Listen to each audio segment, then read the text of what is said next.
And now, ladies and gentlemen, the So Bros Network proudly brings to you some in-depth movie discussion with our resident film critic, Brandon Vick. Happy evening, everyone. The Vick's Flicks podcast is here.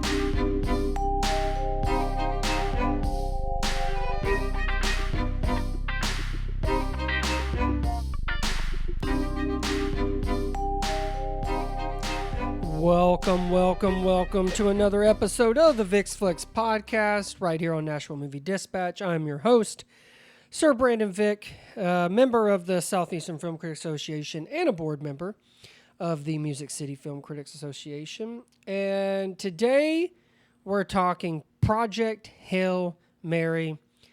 I think one of the finest films of 2026 so far. And boy, do I have a special guest. It's OBB.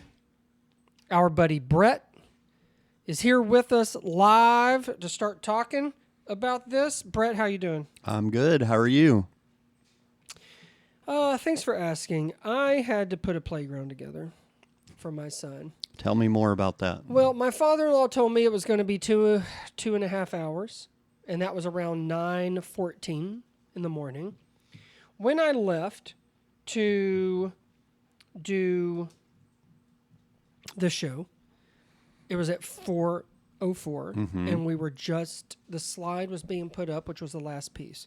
So anybody that's good with math, from 9-something in the morning to 4-something in the afternoon, people got sunburnt, people got mad. My son had a field day. He didn't care. Yeah. He was running around with the drill. He had drill bits in his mouth. He was having a fun time. And I don't know shit about tools, so what do I know if he's not allowed to have that or not? Yeah. My father-in-law yelled at me twice because I wouldn't lock the drill into the drill bit to drill down, so I just basically, all that silver dust was flying up. Is that the grown-up version of like your dad telling you to hold a flashlight in place and you not yes, put... and I've seen, yes. I saw I saw a thing about that on social media. Yeah, sort of. All right. Sort of, yeah. And I remember my father-in-law was like, is that why you only had one kid? And I'm like, I guess. But here's the thing. Maybe it skipped me and it goes to him. I don't know, because my dad is very handy. We put together a play set for our kids some years ago, and it was similar... Was it like a playground, like a swing set type thing? Yeah, slide, swings, a little climbing thing. That's it. I think it took us 2 days, so you beat me. Really? It took a long time, and then a tornado came through and a limb smashed it. So there is there is hope. I would be so pissed. This week is supposed to be nice. I'm like, oh, this is a good week. But like, it's only like 80 degrees here in Tennessee. But I'm like over in like the corner of my porch, like pouring bottles of water on my head. Like, are you guys okay? Like, I'm drowning. Yes, it's too hot already. My sister-in-law and my wife helped me push the box from our dining room out to the deck. And I had to lay down for 10 minutes and ice my legs. Well, it's good to know your limits. And yeah. And my wife was calling me, I've never heard this, a pansy? I'm not sure what it meant, but she was screaming that at me. Anyway, it's fixed. It's great. He was already swinging on it and stuff, so we're looking forward to it. Anyway, Project Hail Mary. So first of all, let me just set the scene here. Brett, his wife, and myself all went to see this in IMAX in 70 millimeter a week and a half ago. Yes. And Droopy told you had troubles with the Regal Cinemas app. So instead of sitting next to each other, you sat behind me. But that was fine because I sat with other fun people. And it was awesome. I've seen people say like, hey, listen, see it on the biggest screen possible. That's real. That's legit. Let's start off with... hold on one sec. You listened to the book, yes, by Andy Weir. I read part of it. Give me a tenth of credit for that. What page did you end on? I read it was on the Kindle. So do I get less credit for? Oh God, no, no, you don't. No, let's just say you listened to it. Okay, all right, fine. You listened to it. I had the book. I touched the pages. I would lick my thumb and just skim. Like Betsy Ross. Yes. Okay. And skim through it. Yeah. Okay. So we went in already knowing the story, and I rarely have done that. I've done that for a few films, which we'll get into, but I actually did this for Andy Weir's other book, The Martian, before I went to see it. Matt Damon, directed by Ridley Scott. But Project Hail Mary, just initial thoughts. So I liked the book a lot, and I loved the movie. My day job is editing, and I thought this was a master class in editing to translate from the page to the screen. Would you say this is one of like the elite sci-fi movies? I think so. I've seen it twice now. Yeah, I was going to say, you've actually seen it twice because you took your kids to it just the other day. Before yes. And I will say, the 70 millimeter, the IMAX, it makes a difference. And just so people understand, like, within the movie, there are flashbacks of sorts where the aspect ratio changes. And when it's in space, it is like a full-on 70 millimeter, full picture, and it's gorgeous. I mean, there's not a scene in there, which we'll get to cinematography here in a little bit. It's phenomenal.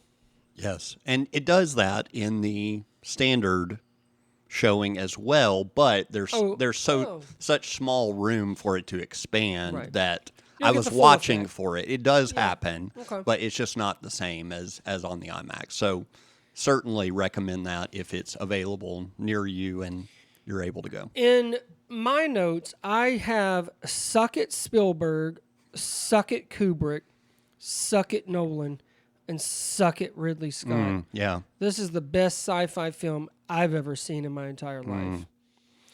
I'm kind of kidding, but it does. I will say, inspirations.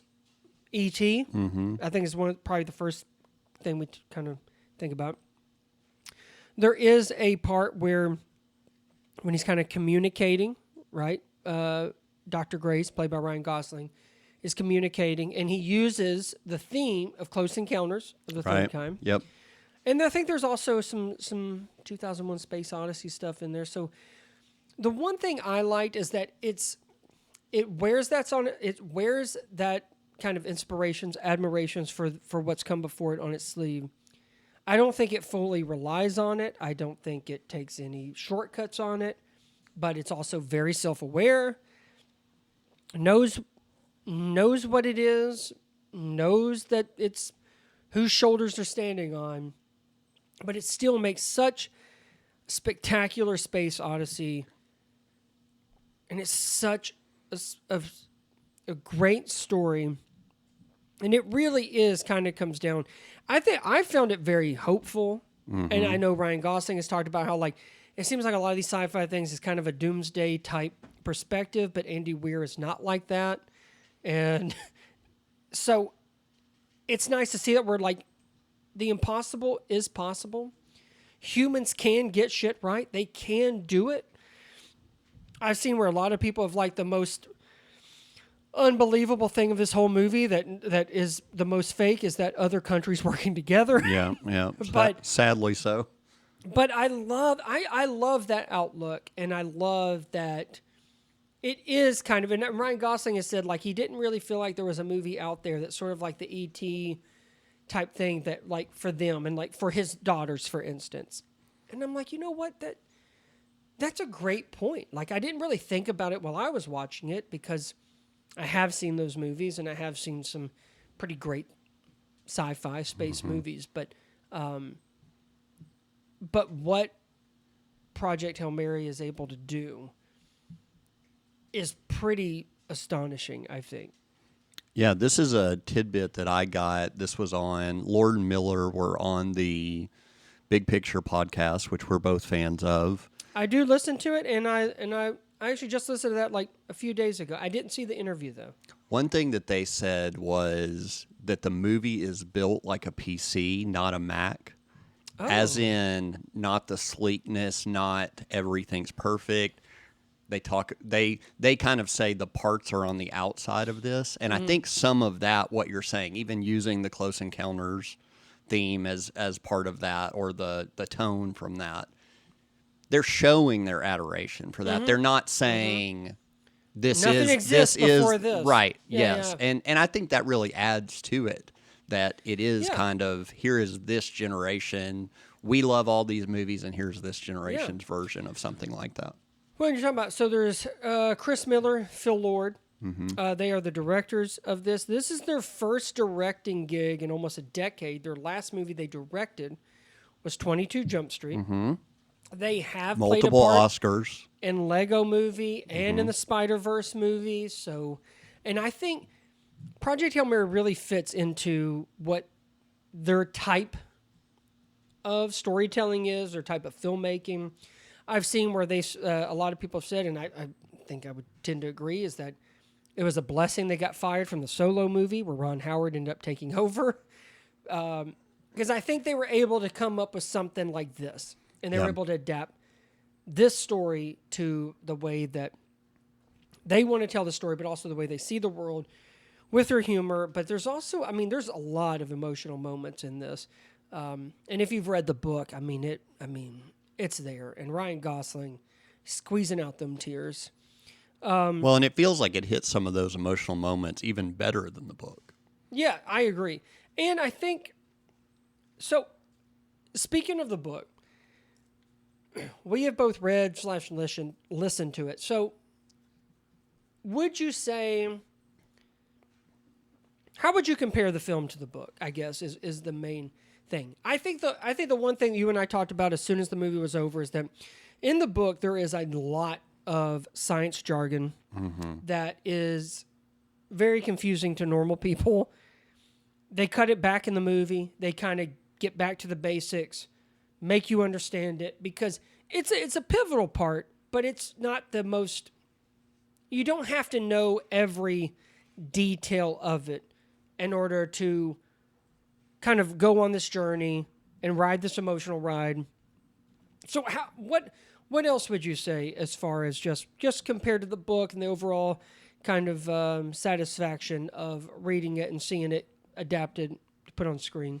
Yeah, on that piece about the science, we were talking, my youngest son is 7, and I took him, and the movie is cut in such a way that he could follow the big story of what was happening. Surely not every science experiment they do along the way and that kind of thing, but he knows the plot of what's happening, and I think that's one of, going back to, they made all the right cuts for it to go to the big screen.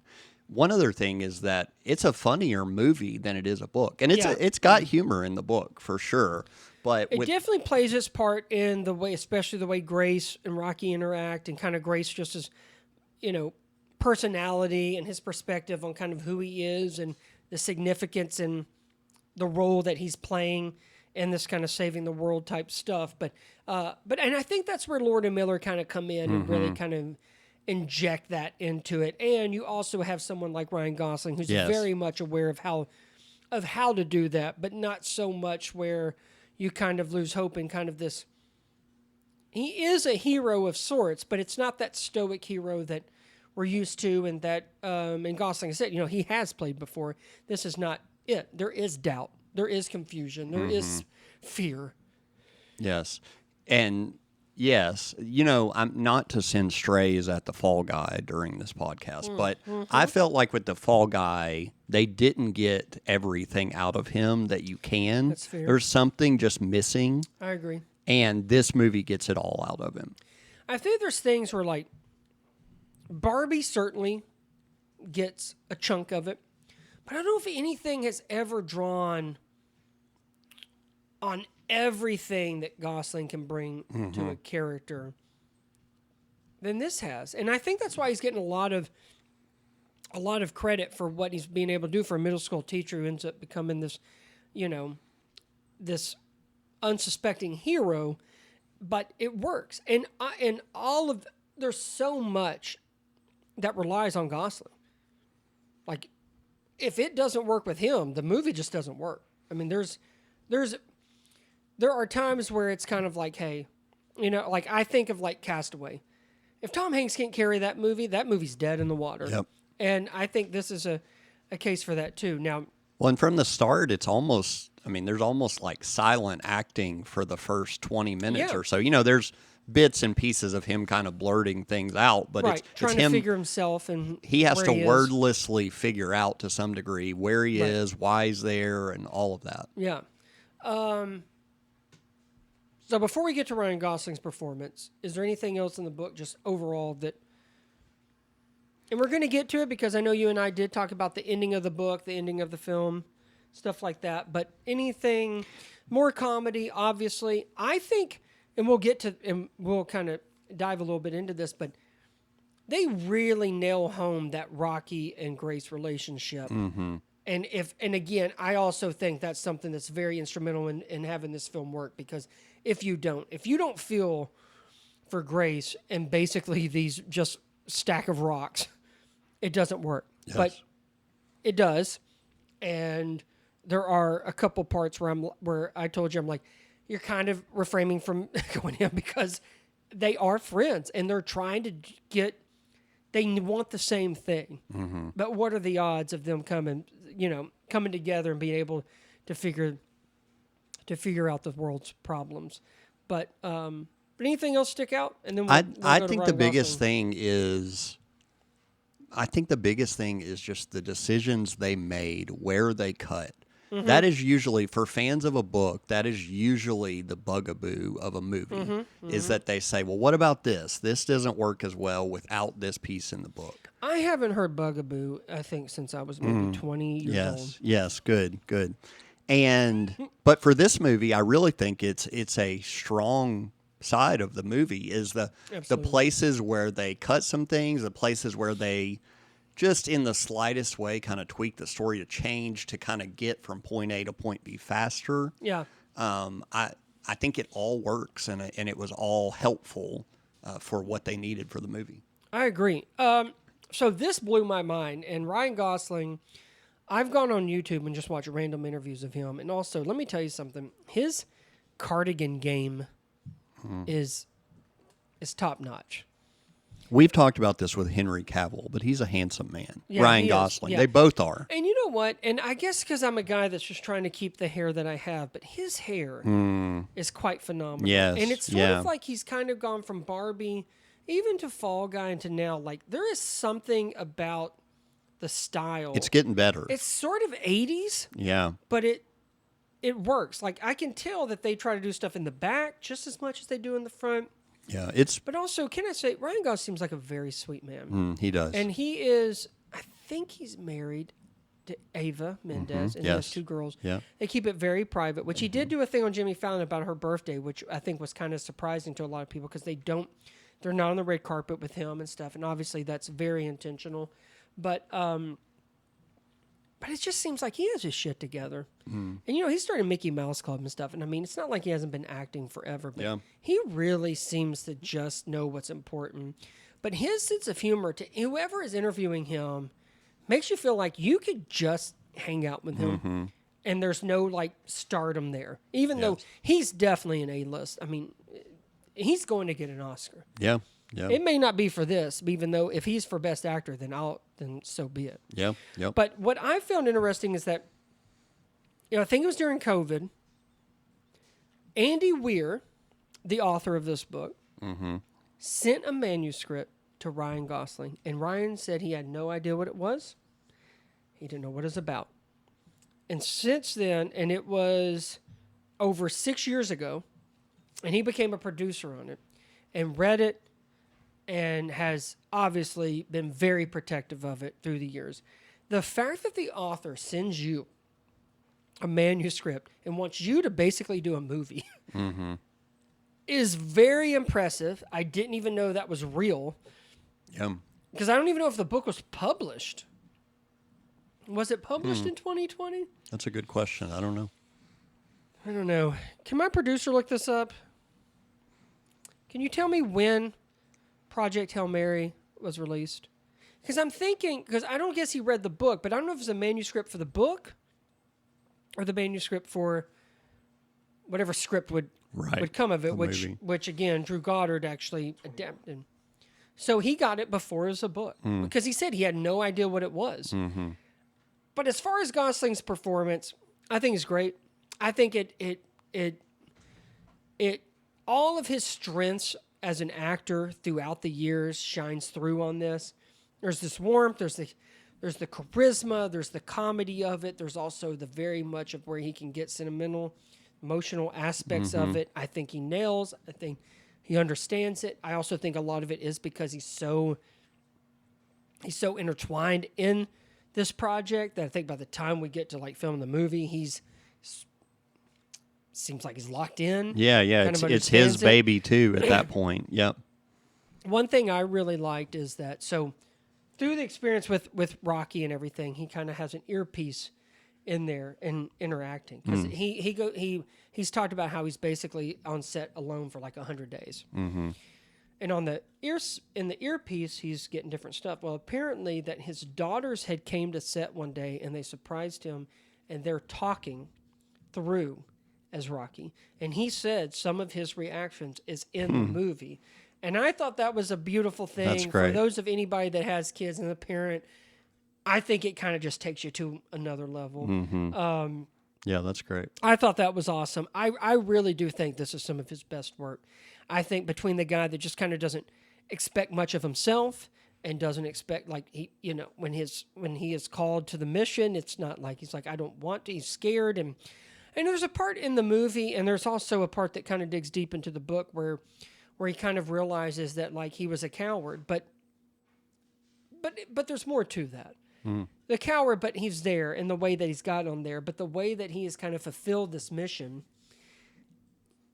They were right. Like he knew what to do. I loved it. And again, this movie doesn't work without him. It just can't. He's in most of it. A lot of it is the camera in his face. And I think that's a lot. I think that says a lot about the kind of actor you want to carry something like this. And I think there are some real elite players that have played this kind of part where it's all or nothing and all of it's on your shoulders. Yeah. What did you think of his performance and where you kind of rank it? Because I do have in my notes, is this your kind of favorite Ryan Gosling performance or movie? It could be recency bias, but it feels like it's hard to say no to that. Just what you already said, the way that it kind of pulls together all the things that you already loved about him from other things. And, I mean, Ken in Barbie, you're getting spurts of him, but you're not getting him throughout, and you're not meant to. He's not the lead. Yeah, right. He's but serving what this, you're getting him the whole way through, and he's carrying the project. I remember when I was reading the book thinking that, early on some reviews started coming out, even before we got a chance to see it. Oh, yeah. They were really hyping it up. They were really high, and I remember thinking he is the perfect person to kind of carry this, what it has to be. That piece you were talking about bravery and coward and all of that, something that I picked up on the second viewing that I didn't, it's like you said, it's through the book, but I didn't catch it in the movie. There's one of the flashbacks earlier on. He's walking with Captain Yao, who's one of his compatriots on the ship, and says, I really admire you, how brave you are. I just couldn't do this. And Yao says to him, it's not like a gene. You just find someone worth being brave for. And the movie... That's in your letterbox thing. And in the movie, that's where I got it. And in the movie, I mean, Rocky is that someone that pushes him over the edge to be brave. Exactly. And we'll get into the relationship because it really is the heart and soul of the movie. Ryan Gosling movie or performance? Best? Is it your favorite? I guess I should say. I think so. It's hard to say no to that. Well, you forgot about Drive, so you're wrong. But thank you for doing that. Yeah, no, it is one of my favorites. I love Drive. None of my family loves it. They hate it, but they're dumb. So yeah, that's clearly. I like Drive, but it's just the heart of this. The things you were describing earlier, the emotion, the humor. I think it's top. Honestly, Mount Rushmore talk. It's in the top 4. Yeah. I think Barbie gets there. I think Drive gets there. I think Project Hail Mary gets there. And I think some things, and even though like Barbie, which I really like, and I think he made the most of it, there is something about the kind of just being the lead, and it is it's your movie. It succeeds or fails on you. And I think that's it. Like, I would say one of my favorite performances, and even though it is, I would consider an ensemble, but I love Crazy Stupid Love. I think it's one of the best rom-coms that I've ever seen. But I think Project Hail Mary is up there as far as Ryan Gosling's work. Yep. And I think it means a lot. So let's get to Rocky. Rocky is a big part. I kind of liked, and Gosling in some interview kind of, he discussed it where there was talk about not showing him in the trailers or people complaining that he was in the trailers. Right. But he's like, and in a nutshell, and I think this was on Travis and Jason Kelsey's podcast, but he's like, that's like saying E.T. was just about divorced parents. Like, why wouldn't we show him? Because it is a part of it. And I agree. I don't think it should be a secret that it is, but because the surprise of it all is just how emotional and endearing the relationship is and kind of how they meet and the humor between them and the heart between them. And I have so in the adaptation, it is where it is practical, physical puppet that's operated by, it says, by a team of like 4 to 7 puppeteers, but it is led by James Ortiz, who also provides the character's voice. It says, instead of CGI, the tangible rock-like creature allowed Ryan Gosling to act opposite a real physical presence on set. What do you... I'm sorry, there's a dog race happening around while I'm trying... I love it. I think the movie even builds upon more than what the book even gives you. It brings out the heart. It brings out the emotion. It brings out the jokes, the funniness of it. The I hate Mark thing that people have been posting about. I think it's great. I also really, really appreciate them not going full CGI and having this practicality to it.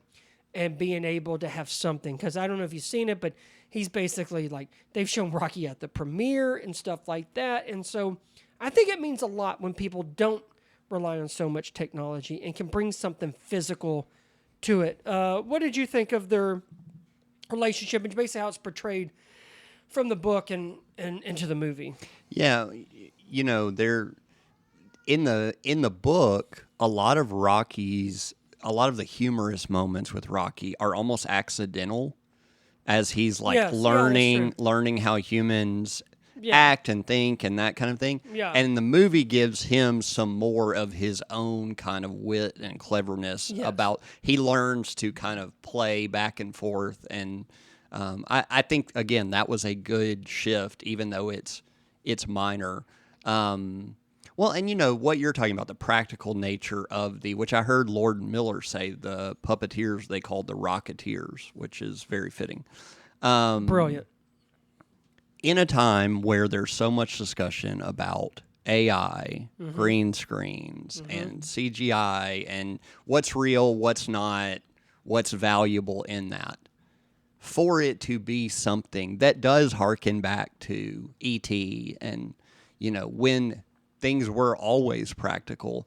You know, we've talked, so many people have talked about something like Jurassic Park. The reason it holds up is because of the way it's made and the pieces put together. And that feels very true in this. I mean, I was even leaning over to my 10-year-old and saying, there's no green screen in this movie. And he could not believe it because all he knows is green screen. He throw his popcorn in the air and be like, Papa. Yes, that's right. No. Yes. Took off his newsy cap. Papa. Yeah. No. Held it over his heart, his newsy cap. Well, you know, and I sent you something because I knew you'd appreciate it after we'd already seen it, but this was a tweet from Culture Crave, but it had the details about Project Hail Mary, and it has 2018 visual effects shots, No green screen was used. Entire interior of the ship was built. Mm-hmm. Space exteriors and spaceship shots were entirely digital by ILM, which I don't quite know what that is. And then they go on to talk about Rocky, how it was a blend of puppetry and animation from a company called Framestore. And it is amazing when you watch something like that. And we're talking about an IMAX where, again, it's sort of like a Nolan movie. It's astonishing. I can't recommend it enough seeing it in IMAX and 70 millimeter.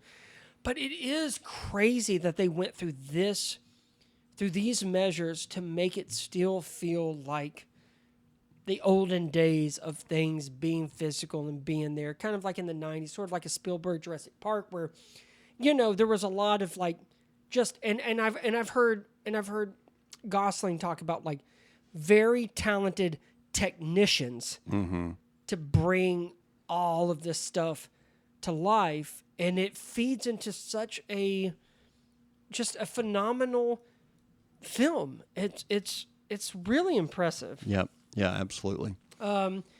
So again, Ryan Gosling and Rocky are kind of the main thing, but there is Sandra Hüller, Anatomy of a Fall. She's been a lot of different things, and I do like her. I like her in this. I think when we're talking about the book, it makes her more human in the film than she is in the book. She's pretty cold and kind of straight to business type. Snap of her fingers makes anything happen, but sympathetic, empathetic, not really. Brings her back to have a little bit of heart in this one, especially how she feels towards Dr. Grace and kind of the work that needs to be done and his kind of belief in that he's not worthy and she is. And I think one of the best scenes is one of the last times they talk and showing that she's not like, this is actually confidence in him, even though it doesn't seem like it. I think that's a great scene. But I will say one of the best scenes, if not the best scene, is her karaoke.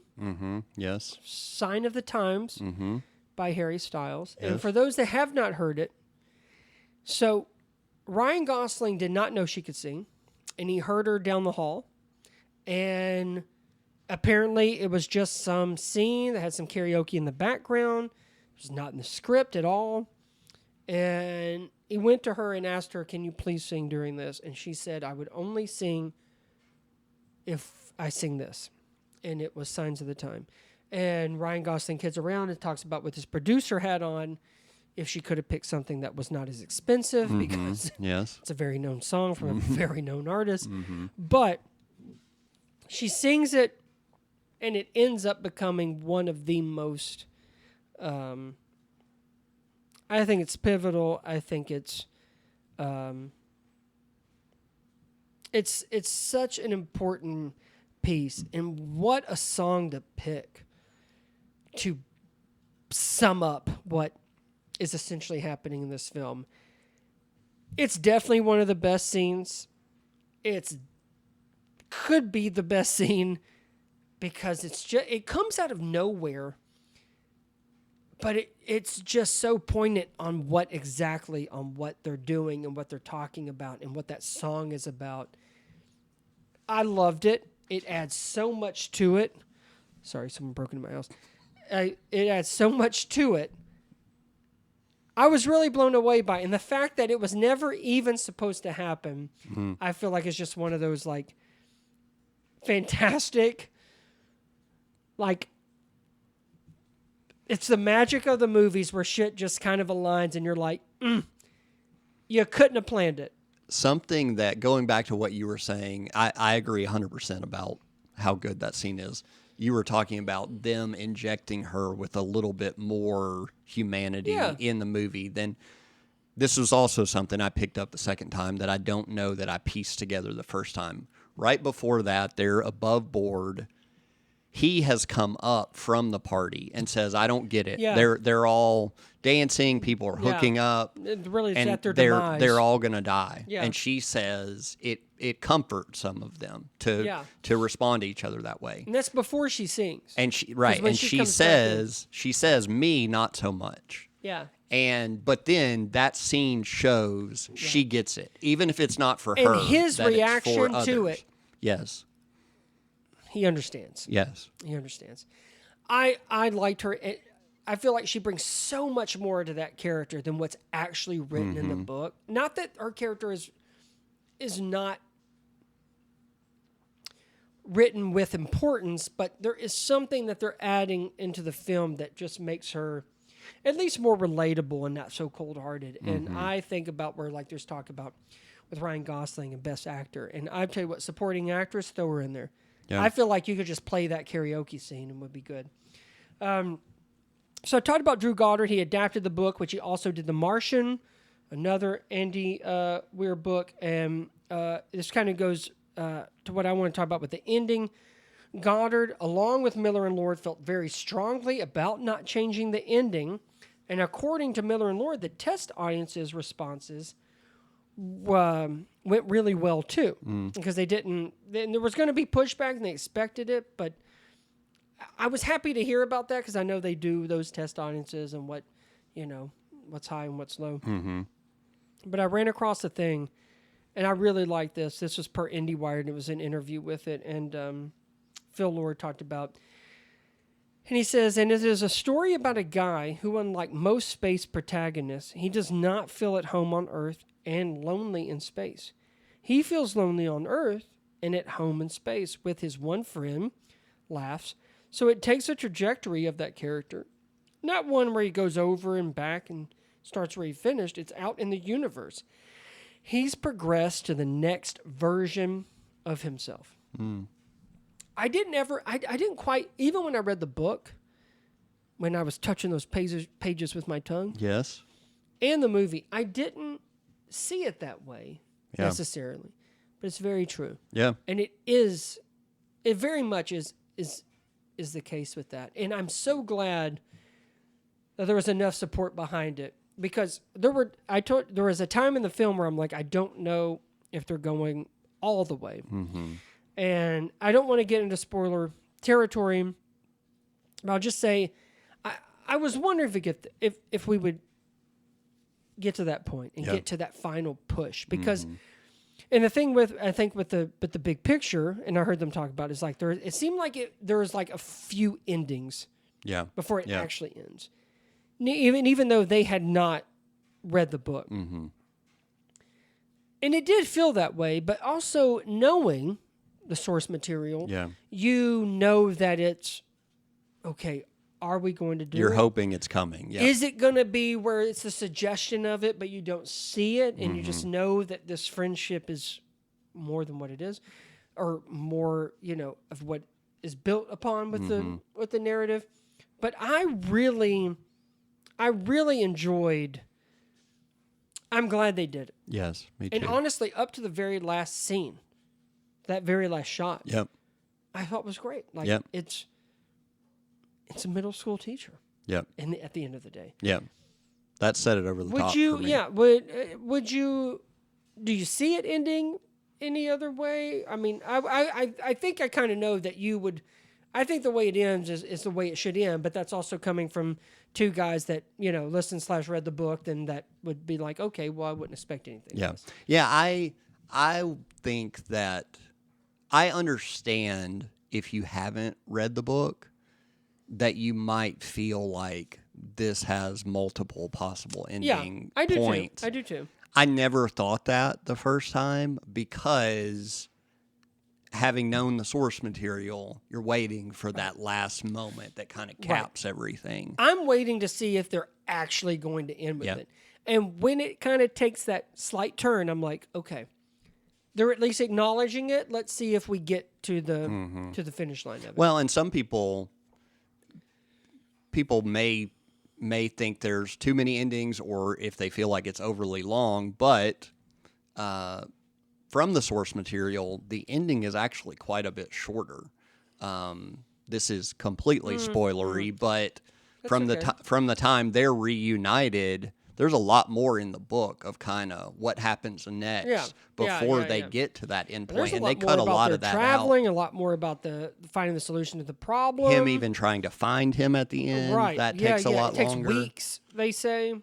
So, but again, it goes back to what we're talking about, where they kind of shorten what needs to happen, but really focus on that relationship and friendship of it. Yep. And I'm still amazed of just how well crafted this film is.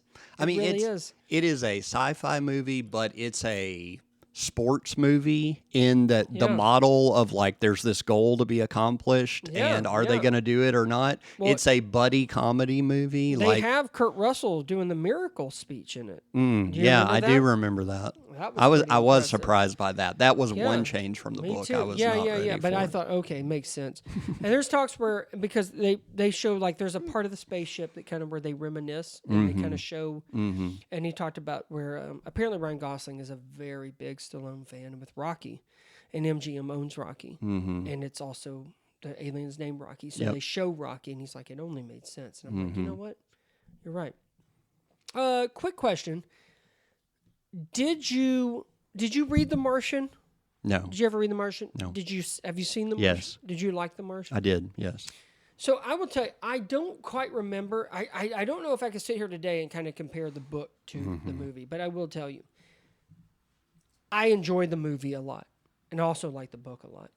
I don't know if it was as loyal as Project Hail Mary, because obviously it's fresh on my mind, but I'm kind of like, you know what, Andy Weir's stuff is getting some mighty fine treatment between the two that I've known. And Matt Damon got nominated. Yeah. And The Martian was nominated. So I would love to see that from Project Hail Mary. And I know there's some other big stuff coming out at the year, but I also feel like Everything Everywhere All at Once and Sinners, there's always something March and April. And honestly, with the success, the path is there. We're doing this on Sunday, and it's made over 80 million, over 140 something million internationally. That's a huge thing. I think it's the biggest of directors. I don't know if it's the biggest of Ryan Gosling, but I did read that it's the highest rated movie of Ryan Gosling's career. Something I was thinking about on the way over here, about this time last year, we were doing a podcast on Mickey 17. Right. And got a ton of Oscar nominations. Well, and we were, at the time, we were kind of saying, we might have something here. Yeah. Like, finally, there's something to be a little excited. Yeah. And I just love that this is like a home run. I think it's got, And the fact that, like, and not just us, and we've had where Stoney's significant other has talked about it, no other people who have read the book, and no one really has any real complaints. That's a lot. In this day and age, for people to sort of agree, like, man, like 2.5 hours, man, it delivered.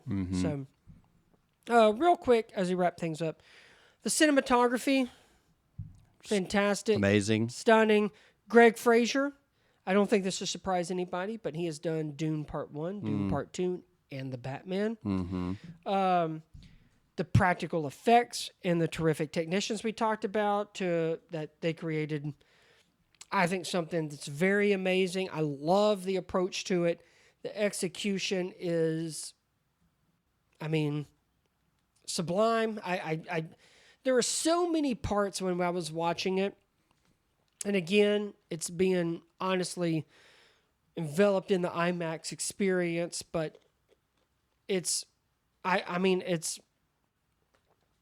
so good. And even like as it gets towards the end, anything with space and stuff is such eye-popping, jaw-dropping stuff. And it's just like some people, and I think of like with Christopher Nolan, where like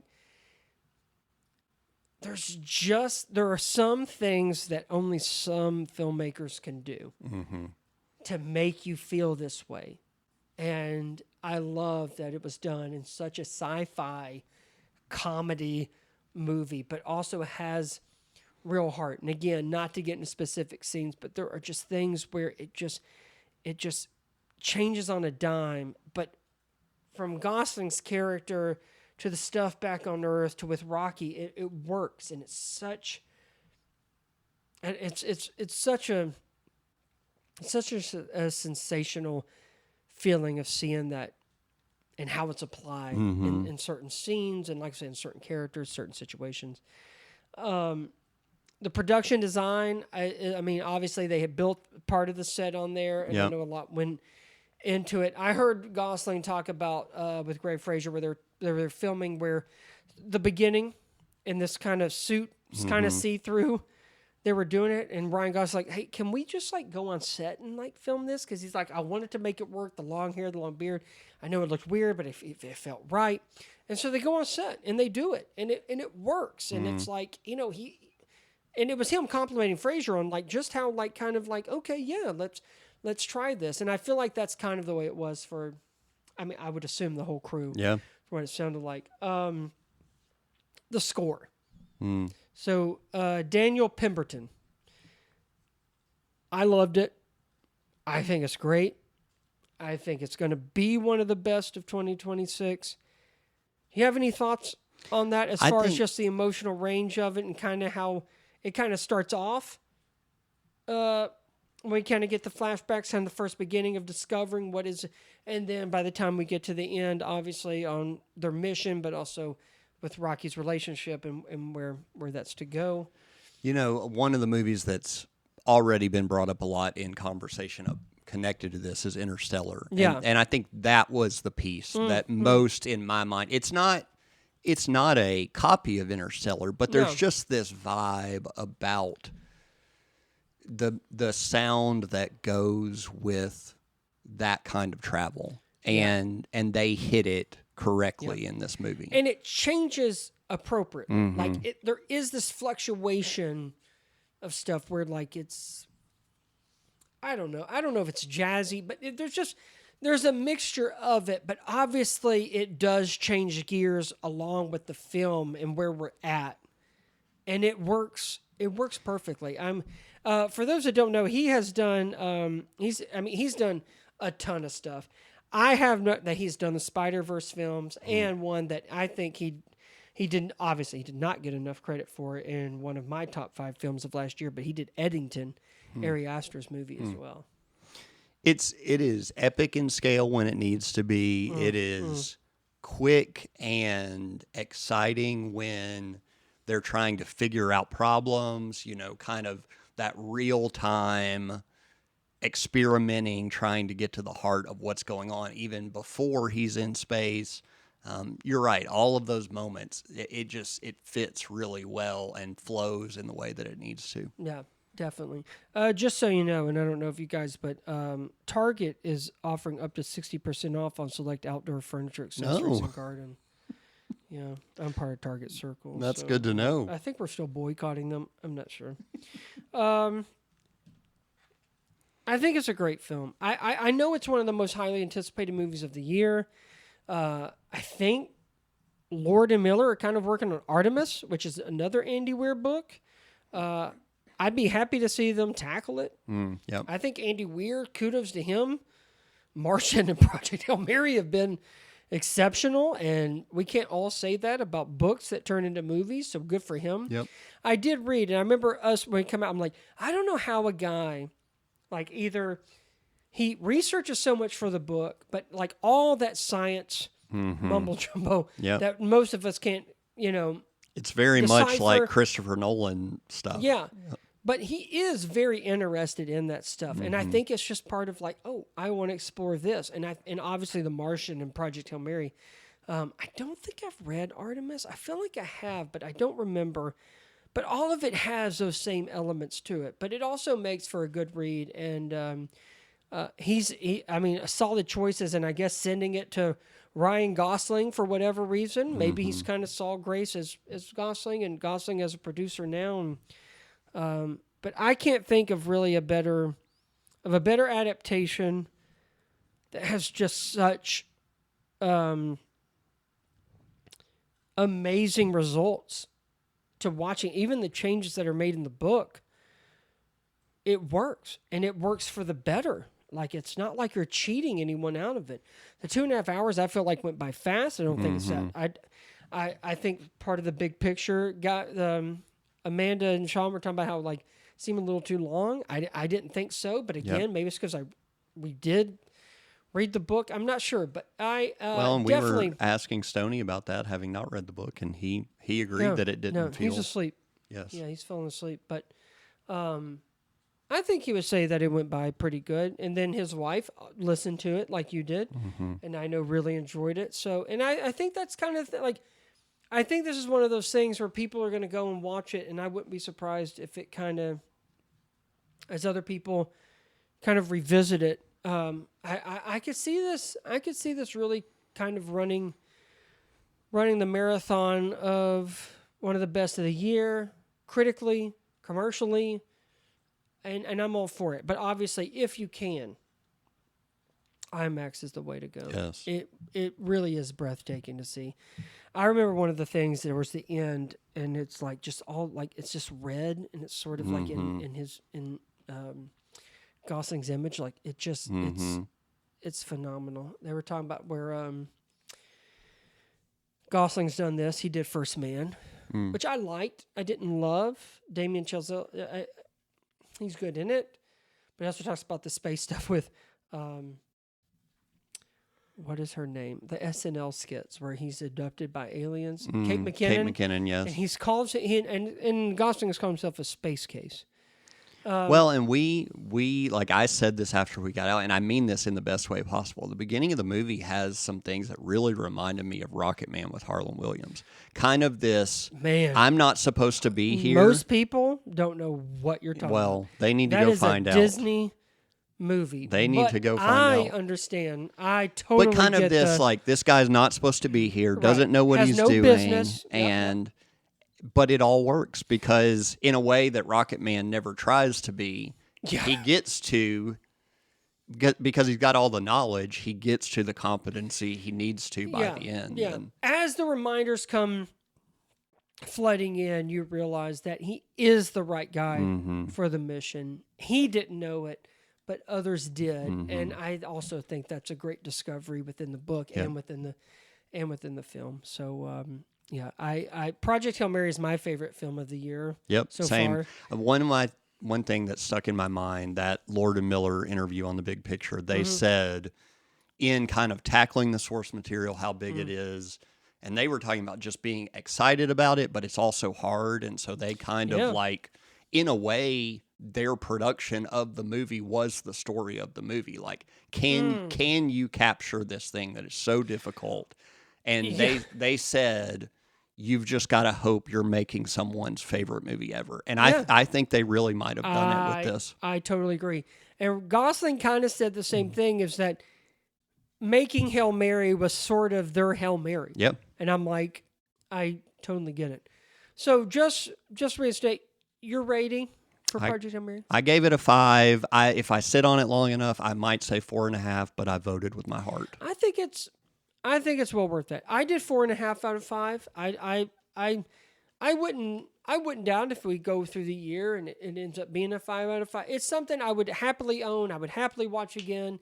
I don't think you could recreate that experience in IMAX, but it is such a beautiful thing that I'm really, really grateful that was my first experience seeing it, and I hope it is for others. So Yep.